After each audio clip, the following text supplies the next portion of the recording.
How do we then take that relationship to the next level? Mm-hmm. You've made that greeting.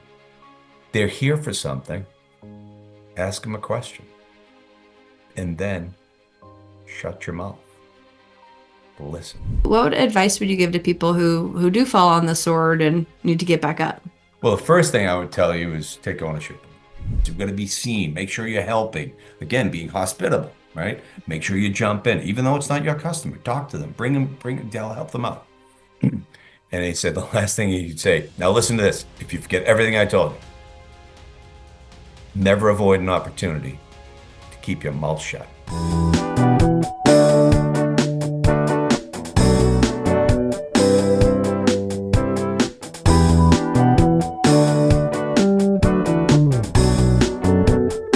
Neil Rogers is an author, speaker, and business leader with over 37 years of experience in marketing and sales, generating revenue and guiding clients through highly effective and result-oriented marketing campaigns. Neil has been owner and VP of marketing and sales at Rogers Marketing for 26 years. He's built his career and business leveraging both old school and new school marketing and sales techniques. Neil shares the skills and tools learned during his early working years as a bartender that led to his success as an entrepreneur and industry leader. This all comes up in his book, Bar Tips, Everything I Needed to Know in Sales I Learned Behind the Bar. I am so excited for our conversation today. Neil, welcome to Prospecting on Purpose. Sara, great to be here. I'm so, Thanks for I having me. mean, the parallels between bartending and sales. I think I've always known it, but haven't had anyone articulate it in the way that you have. So I'd love to let's just start right there. Bartending leading to sales skills. Tell us about that. So a little backstory. So the whole notion of the book came around during you know what, and I won't say the word. I'm trying to keep myself from losing my mind. I Happened guess I around had 2020. exactly. Okay, Um, okay. I guess I the premise of the book came a few years earlier, unbeknownst to me. And so we were we live here in a golf community. Sounds highfalutin. It's not. It's a nice place, but the and so my daughter was being honored by the chamber as one of those people under 30 to watch, the 30 under 30, the chamber, they've got an award for everything. So of course, as good doting parents, we went. And the guy who brought Five Guys Burgers to New Hampshire was the keynote speaker. So, and he was my kind of speaker. I went to Salem State University. I flunked out of two community colleges and finally got my act straight. That's how I talk. I'm not going to talk to you like I learned how to talk from Harvard. And Yeah. so he was like right in line with me. I was like, oh, I like this guy. And he started going about talking about, he brought, again, he brought Five Guys Burgers to New Hampshire. And if you've ever worked in hospitality before, it's this thing called pre-meal. Get the team together and we talk about what's out, what's in, what the special of the day is. And obviously they had a different type of menu than anything that we ever did. But but his rah-rah speech went something like this. We're not in the burger business, we're not in the fry business, we're not in the shake business, we're not in the soda business. We're in the hospitality business. Mm. I looked at my wife and said, I've never left the hospitality business. I've been bartending on the road for 30 plus years. And I didn't quite really get the whole scope of what that meant. But as a general rule, treating people, properly, following up, simple things, which the book is completely made up of the little things. Hmm. So that's really where it started. And then, again, during you know what, a friend, one of the things I would do, and I still do it to this day, is I reach out to people. I do some sort of conscious act of kindness every day. And the reach out sometimes is that, especially if somebody's sick or has a parent that's sick, or whatever it is, and it really, quite frankly, it's not like a low look at me. It's a selfish pursuit. I like to do it. Hmm. So I reached out to this guy, Terry McMahon, who was a who was a Mass Mutual general agent here in New Hampshire and wildly successful. But his success took him to behaviors where he needed a new liver. Hmm. So he's 18 months off of his new liver, completely spun his life around.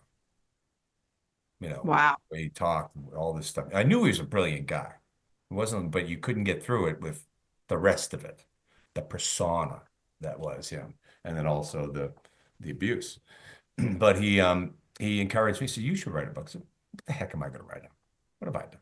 Now, I've done some things. I've done some, things that I'm proud of, especially as it relates to special needs education and all that stuff that we've done for our son and those that are like him.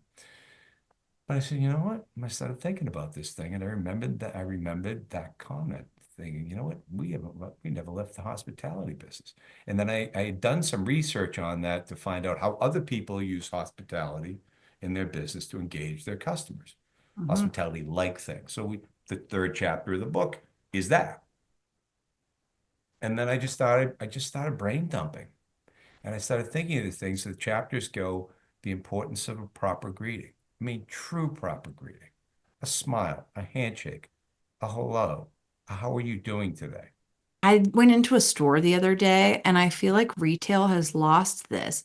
And it's something as simple as just acknowledging you're there. I mean, there's been twice in a row recently where I've been standing at the counter, clearly ready to buy something, and not even an acknowledgement or, hey, welcome, we'll be with you in a second. I mean, I appreciated that you're talking about the book's full of little things because the little things make a big difference. And I am so excited that you're talking about this because that's something that I think we've forgotten. And so I appreciate you bringing it back around.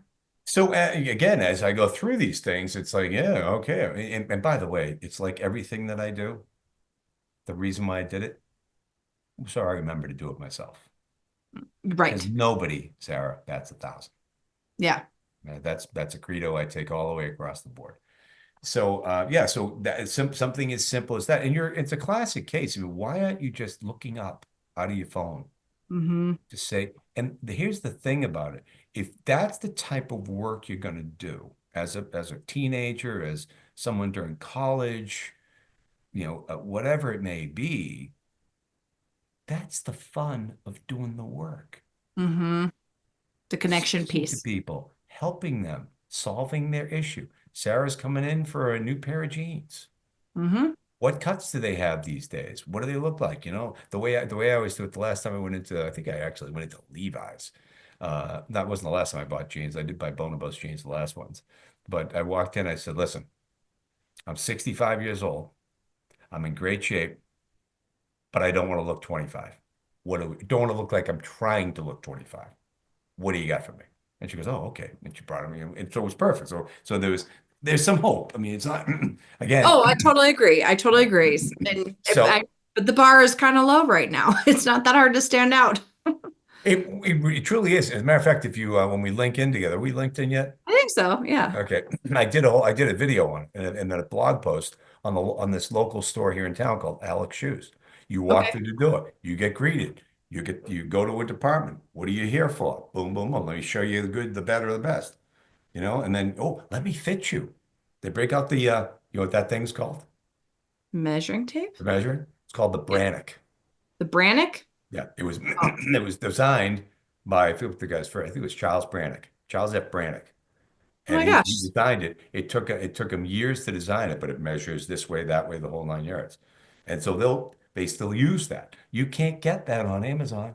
You Yeah. can't, and so and yes, okay, you get to return the shoes on Amazon. Okay, great, but then you get to return the shoes, which isn't casual because I mean, as easy as they do make it, the line at Amazon to return them is 40 deep, 30, it's sometimes 30 deep.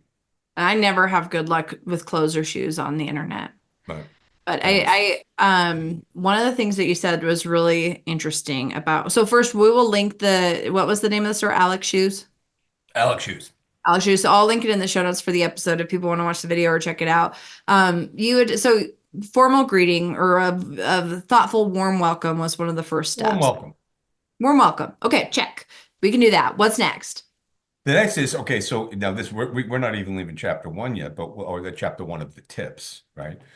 First two chapters of my story, kind of the quasi hero story. You know what I mean? Flunked out of college a few times, yada yada yada. Makes a success of himself and marries a wonderful woman that aids in all of that for sure, majorly.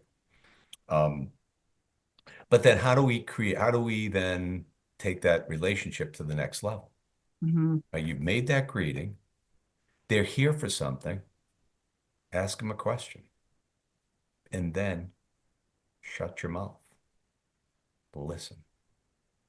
the old saying that a old mentor boss of mine, Bill, him and his brother were very instrumental in giving me a lot of great sales knowledge and whatnot. Working with them for 8 years was wonderful.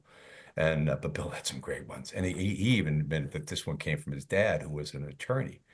But he would get us together this is when I was in the athletic footwear and apparel business. So we were manufacturers represent. My favorite job of all time. We had a blast. I was young. Of course, I was young too.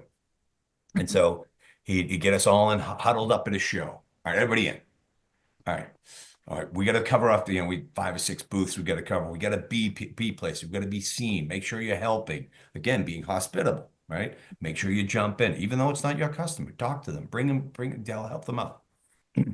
And he said the last thing he'd say, now listen to this. If you forget everything I told you, never avoid an opportunity to keep your mouth shut. Oh, that's interesting. Isn't that a good one? Never avoid an opportunity to keep your mouth shut. Yes. I love 2 that. of these, 1 of these. It At also least in that helps proportion. reframe it. It helps reframe it as something that you're taking an action on, even if the action is no action. You're being quiet. That's cool. So anyway, that's how. So now you're moving the relationship along. What are you here for? Da da da da. And you're discerning what they're looking for. You're not assuming. You're not being the over product person. But you may make some. Now it may if they're kind of dumbfounded, you may make some suggestions. Mm-hmm. Which you might do if somebody walks into your bar and says, "Yeah, I'd like a drink." Oh, what are you thinking? Well, I don't know. Do you like vodka? Mm-hmm. Are you a rum person? Do you like a good margarita? Do you like it up? Do you like it with salt? Right? So we're getting to the solution, and of course that's a different type of solution, obviously. But so there you are. So that's tip number 1. And so now you've kicked it off and then the old adage, which we associate, they didn't make the book, but they made the guidebook. The old adage we associate with that, might be what, Sarah? You only have one opportunity at this. What is that? Make a good first impression. Didn't make that one up, did I?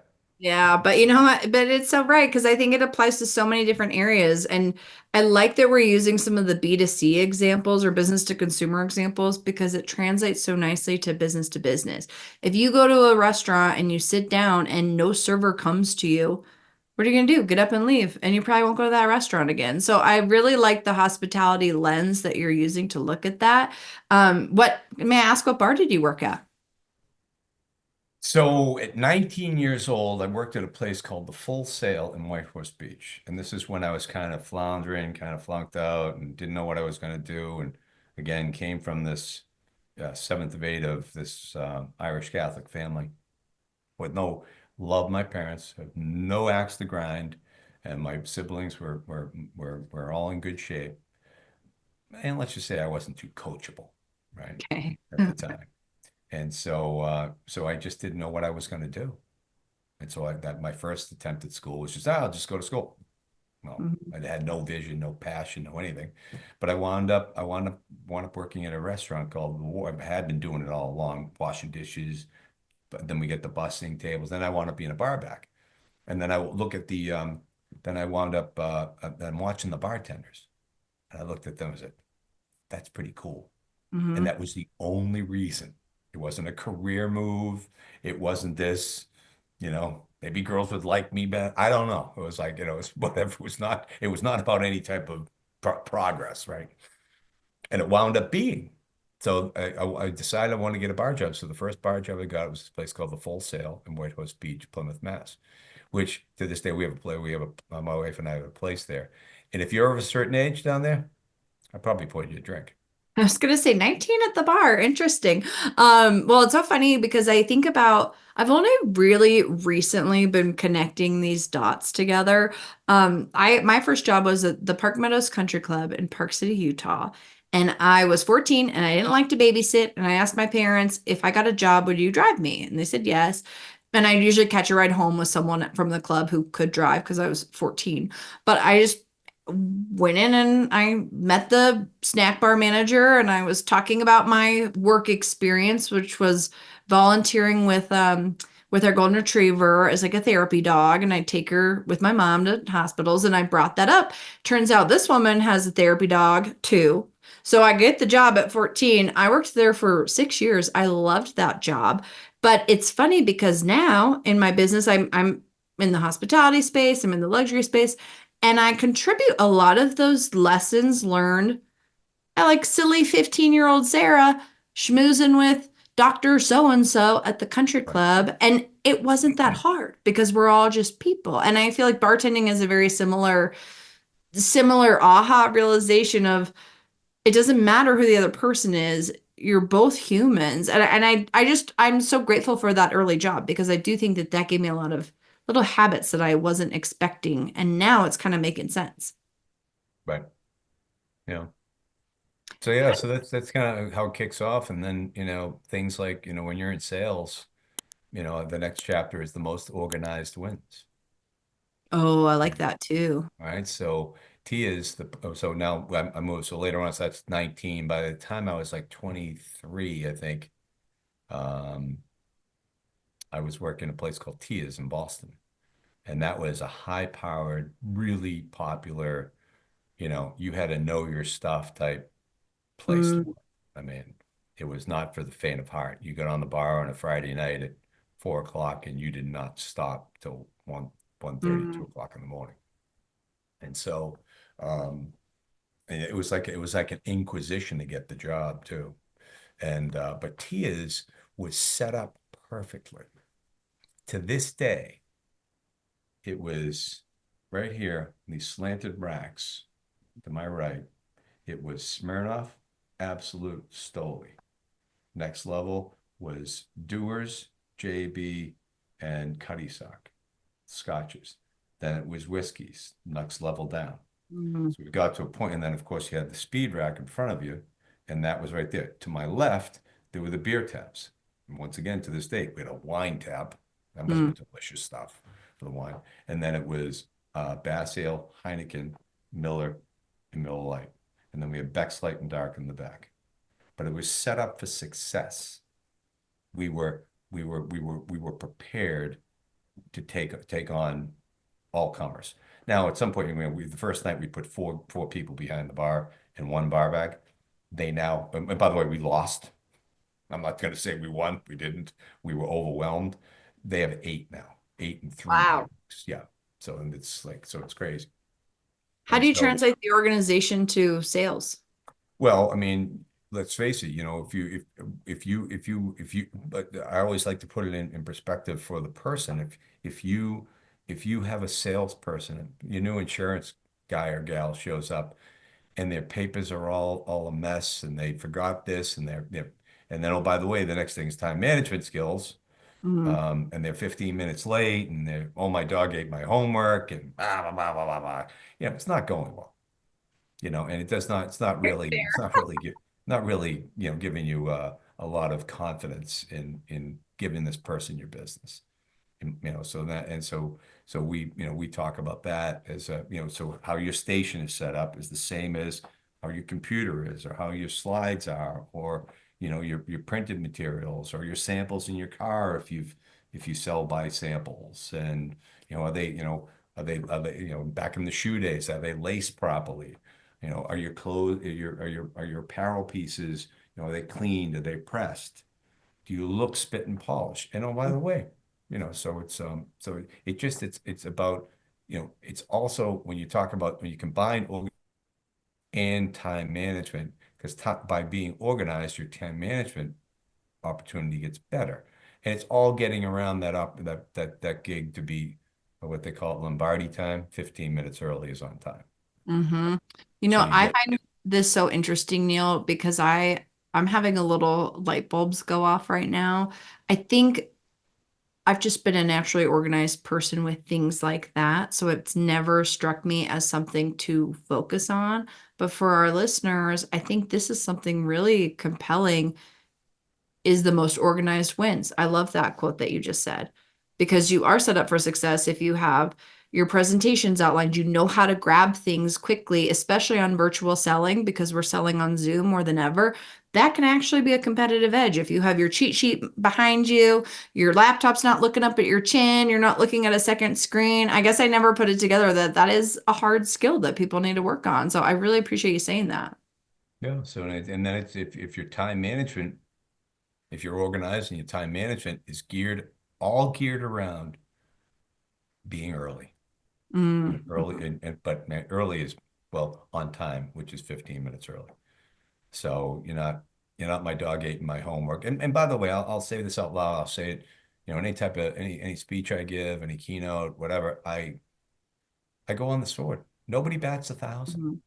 Yeah. Give yourself some grace, but try not, you'll do it less. I said on most of the things I talk about, I'm shooting for 750. 300 Mm. gets you in the MLB Hall of Fame, but 750 in life, I think it would be a good aim and progressively getting better. But are you going to get to 1,000? No. Life is a practice. It's not a perfect. Let's talk about that a little bit because I do think that I make mistakes a lot too, and it's a muscle that we have to work on to not let that impact how you move forward.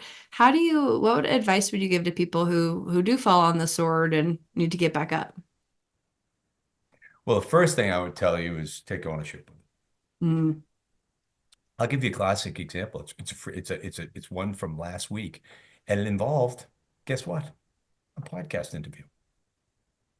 what So happened?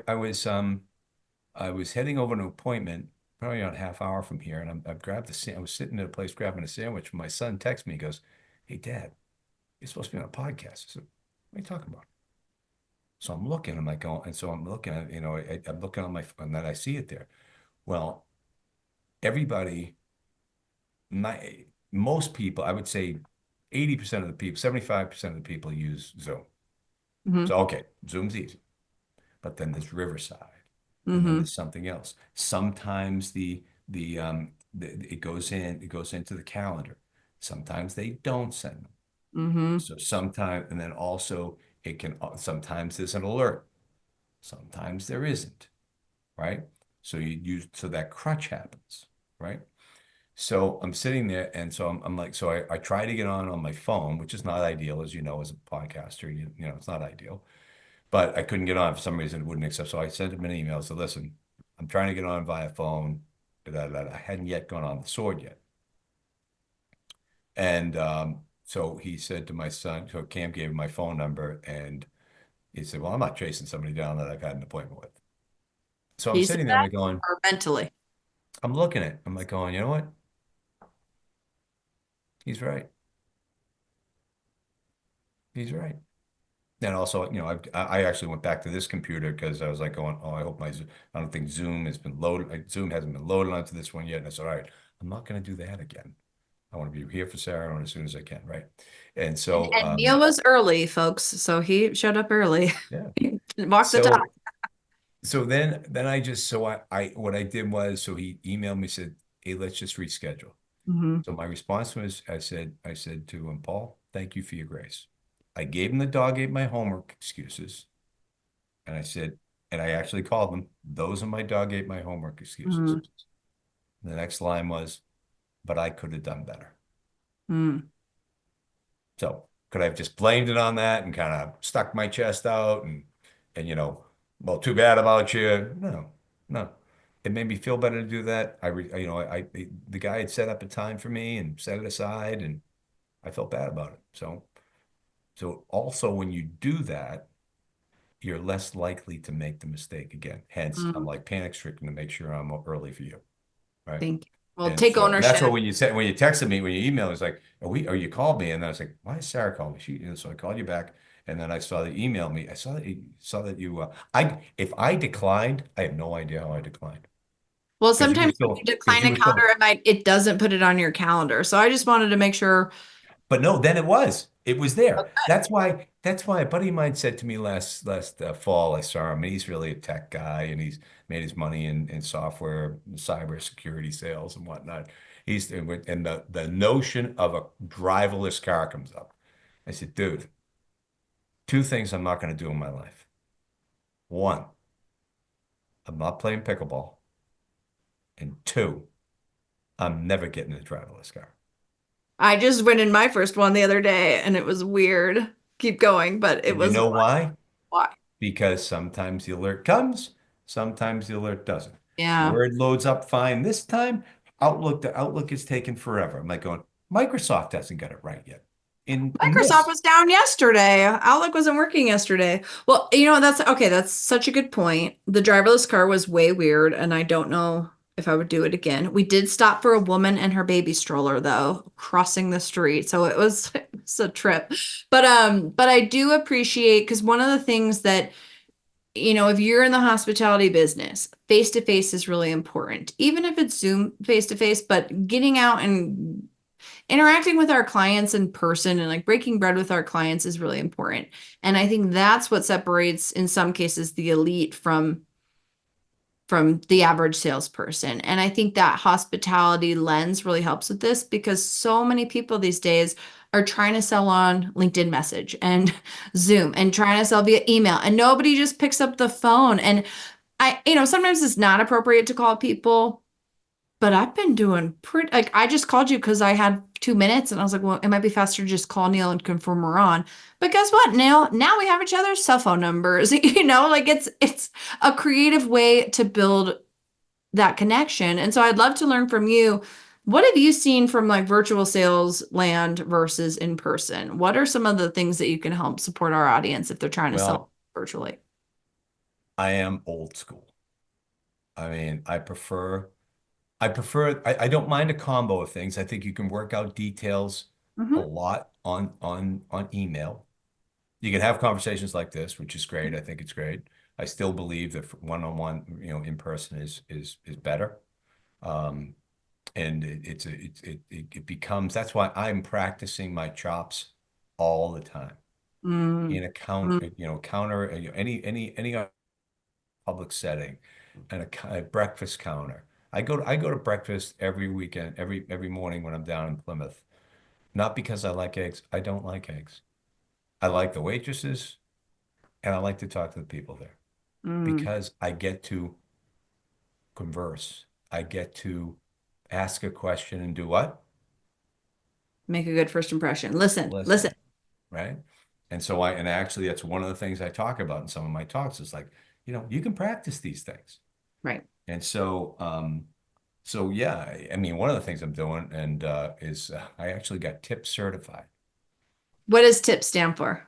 So it's how it's a program you have to go through in order to pour drinks in Massachusetts. Now I don't want to get on anybody's. I want to just get on somebody's roster as a sub because I want to be able to say no. I don't want to get on the calendar, but I want to do that because I miss that. We don't Mm, do it as much as we used to. Everybody works out of their house. Everybody, works from home and all that stuff. So it's like, we used to do lunch and learns, and we used to, and it always worked out, much better in terms of like their engagement about what we do and how we can help them and all those things. So not that that's going to happen by doing the bartending, but I just want that. I miss that one-on-one stuff, and that's yeah. So it's well, and I think that that's a way to stand out from the noise too, because everyone's so inundated with stuff and inbound and you know our screens, in person, the fun opportunities to connect. I think that's one way to really stand out. And I'd love to learn from you, Neil. So now you have a couple of different businesses that you're operating. Is that correct? yeah, they dovetail. Because positive our swag business, which is our primary business, we've been doing that for 27 years and very good to us. We that's primary still, but we really, it's the stage of our lives. We've got a simple message that yield powerful results, and we want to tell the story. And we do it in two places. One is in business, sales primarily, um, but also in caregiving. So Mm. because of our son with autism, we just gave a keynote. My wife and I combined on it in 2 weeks ago at a local, health and human services organization, and we talked about, our whole positive activity process. And that's where I was telling you offline that, these practices that we've learned through our readings with the Happiness Advantage. Everybody out there in Sarah's land I would suggest reading that book or listening to his TED Talk. It's 12 minutes of just jam-packed stuff, and then maybe impart some of those practices to start off your day so that you're in a place of creativity. So you get into that place of positivity, which leads you to open-minded, divergent thinking, solution providing, creativity. So Mm. because we do these practices and we do them every day, our positivity level, our happiness level starts here at a higher level. So we're less, when something goes awry or something of that nature, we're not like losing our minds. How are we ever going to get beyond this? And that's, of course, that happens as salespeople. It happens as caregivers. So it's analogous. And we spoke about that because these people are in tough shape. Their kids have been Yeah. diagnosed, or they're working with this population, whatever it is. So you got to come in with that and that great attitude, so that you're creative and you're solution providing, and you're looking for the little nuances, the new, like especially in caregiving. What incremental change did I see today that makes me happier with Johnny, Mm. or Susie, or whatever it is? And then, yeah, so that's and then we take them through the whole process of, like, and I was telling you earlier that I'm the least likely candidate to buy into the positivity nonsense. Yeah, let me I, ask you a I, question about that because fire I away. think that one thing I get, because I feel like the connecting with others comes naturally, but I think maybe it was just from the country club days that I learned it at an early age. And then also I'm pretty positive too, but I've had people ask me or say to me, "Well, isn't that just your natural state? How can you teach people to be happy? Or how can you teach people to connect with others?" And that's why I like these types of conversations, because I get to meet people like you who are doing similar things. But do you think it's obviously not nature versus nurture? Are you a positive person, or did you start out that way? Well, no. So so I grew up the seventh of eight of a Irish Catholic family. Mm. Not the most positive environment.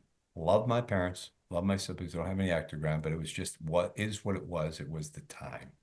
You know, Criticism came quick, where warmth might have slow to come. Um, let's just say the Socratic method was not practiced in the house. Okay. My brother tells a story. As a matter of fact, we walk a lot together when I'm down by him. And I said, Jerry, I need a story. I need a good story. Because I have one, but it's not as he's 10 years older than me. So he got the first run of, parochial school, Mm. all that stuff. And so he wanted to go back to our hometown high school, because they were traveling from, we grew up in this place called Melrose. He went to Cambridge, which is, you probably heard of Cambridge, Mhm. Massachusetts, and whatnot. So and it was a hike, and he was getting beat on by nuns, and it was just awful. So he sat my parents down, and he says, okay, he makes the case. Bright kid, bright guy, smart guy. He makes the case. I'll be better academically. He was a football player. He was a basketball player. My athletics will be better.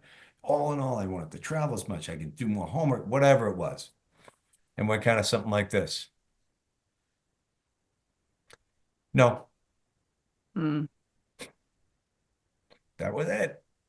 So it's like, and so by the time I got around, and my May of my senior year, I said, "Hey, Ma, is this something I should be doing next year?" So this is the type of thing. It wasn't awful. It wasn't, but just, it's not like it is today. We've had our kids mapped out from DNA to, Yeah, and I think that, I'm not saying that's the right thing either.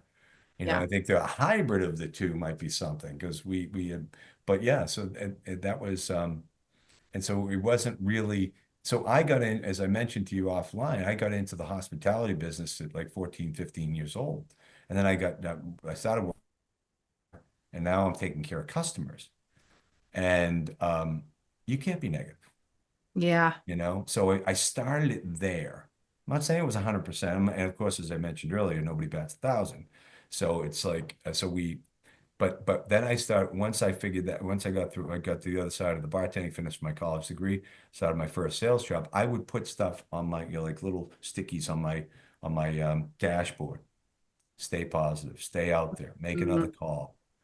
Just these simple things. And I don't know where I got it. Nobody told me to do it. I just did it. And then, so that kind of stayed with us. And then we had a foundation for special needs education called PACE, Parents Assisting Special Educators, because it was the one thing we felt like we can get our arms around and mm, help, and mhm. help Craig and help those kids that followed. And I got a little plaque on the wall right over here I that love says, it. and so we, but here was the thing, the credo of PACE was we are a positive, proactive parent organization dedicated to supporting those people on the front line. Mm, By I mean positive is that when you come to a PACE meeting, you leave your grievances at the door. mm, We all have them. Schools aren't doing enough. The government isn't doing this. This isn't funded. Great, we get it. Now, how can we help? So again, that's where that solution providing comes in. So now you're in that. So unbeknownst to me at that time, that's where we were. We were in a creative mode because we were spinning it positive, right? And so I love the link between creativity and positivity because I've never made those connections before, but but it makes a lot of sense when you lay it out that way. I also think you had made a comment, that you learn to be positive behind the bar. It's so true. And I think that people try to find connection points and sometimes they do it from a negative standpoint. Like, oh, the parking was such a pain in the butt to get to this event or whatever the reason is. And that's one way to connect, but it's a drag. You drain other people. If somebody comes into the bar and sits down and their bartender starts telling them their problems, what? I don't have to, I'm not your therapist, sir. Like, I just am here to give you my money. And so I think that that's a really good reframe because I think people need the reminder. It's not intentional, but it can be very easy to slip into that negative connection point versus keeping it positive. and it's not that hard to do. I mean, Mhm. granted, again, back to the nobody bats 1,000. I mean, it's like, I looked down today. I hadn't journaled today, yesterday. So I started again today. Mhm. And so I did my journaling, I did my meditation, I worked out today. So I got all that movement in. I think one thing that I've learned a lot of, use of stuff on YouTube. There's a guy, forget what his name is, but he has the NSDR, non-sleep deep rest. I don't know if you've ever heard of that, but Mm-mm. it's kind of a form of meditation, but you're not, well, meditation is you're awake anyways, although I've fallen asleep during meditation before. But it's just one of those things, they take you down a path and whatnot. It's a guided thing. And the same guy that started that had this other list of things that he does in the morning. And one is he drinks no coffee right out of the gate. Mm. He'll have water with some salt in it. He'll try to get he'll get right outside for a 10-minute walk. He'll try to get a workout in, and then he goes into a cold shower. Mm. I've heard about this cold stuff. I haven't Mhm. really researched and all that, but it was like, hmm. I have heard people talk about, taking a shower every, a couple, 3 times a day just to refresh and all that. So I mean, but those are the things, and I know this, and it's much like the book that what I talk about in the book. I wrote these things because I want to remember them. I Yeah. teach this stuff because I want to remember. I just told you, I was late for I blew off an appointment. I was wrong, but I took one of the things in the book is there's a chapter on taking ownership when a business problem arises. You You're know less what? likely to do it again. You know what's kind of cool about this is I feel like this serves as a way of external accountability for yourself. And I think if people are listening and they don't have a book or they don't have a podcast, there's still ways that you can hold yourself accountable. And I think that's kind of the big takeaway I'm getting from you, Neil, is kind of you're in the driver's seat. You're the one that has to make this happen, taking ownership for your mistakes, making sure that you're making other people feel that warm welcome and that hospitality sales approach. And all of those little things that you've been talking about lead up to a positive execution and a positive and creative relationship. Like that's kind of what I'm getting out of our conversation. And I love, I love that this is how your path has taken you, because I think every one of us has different paths that we've followed. And if you look back, you can kind of say, oh, wait, that's why that had to happen. Oh, wait, that's why I had to make that mistake because I learned how to do this. Oh, I'm going to continue to practice these things that I'm preaching because they're important to me. And the benefit is it usually results in sales success. So that's the nice results from the cause that we've been putting out in the world. So I just And just happier. yeah. Oh my gosh. It's such a nicer way to live life. It's a more peaceful, happier way to live life. And what I like about this journey for me is that it connects me with people like you. Like I've been able to really make some very cool connections through this journey. And so I want to thank you for coming on the show. Before we kind of start to wrap up, is there anything else that we haven't covered that you want to make sure we touch on? In my journey, I've come to understand that true success, lasting success, cannot be found on anything less than awareness. I commit to entering only into those ventures that bring benefit to everyone involved. Success will come my way because by drawing towards me the energies I need and the collaboration of others. Here's the linchpin. I will inspire others to join and support my endeavors through my own dedication to serving them. Hmm. It's a two-way street, Yeah, big time. right? Well, and I think that I love that you said it's a two-way street because people are happy to help when there's reciprocity. But, we talk about the emotional bank account on this show a lot, like the deposits and the withdrawals. And Mhm. did a section this morning with a team, and people try to draw from an empty bank. You're asking for something and the bank is empty. And so that of course you're not going to get anything. Of course you're not going to get traction because you're taking from an empty bank. So how can you add value? And I think that's really where these are easy ways to add value. I'll link up the obviously your book, your companies. I'll also link the happiness advantage video that you mentioned and the book Underestimated in the show notes. So if anyone's listening and wants to dive in more, where can people find you to connect outside of those resources? So positiveactivity.net is our website for our programs, and the book is outlined there. It's also I've done some I think some I do a lot of, and everything that comes off of there is positive.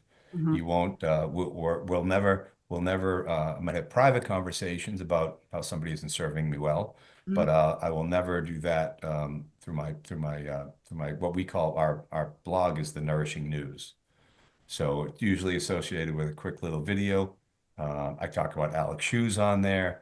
Neil, thank you so much for coming on the show. Thank you for lending your expertise. I'll link up everything in the show notes, and I'm happy you and I are going to be in each other's networks now. Sounds good, sir. All right, thanks so much for joining. All right.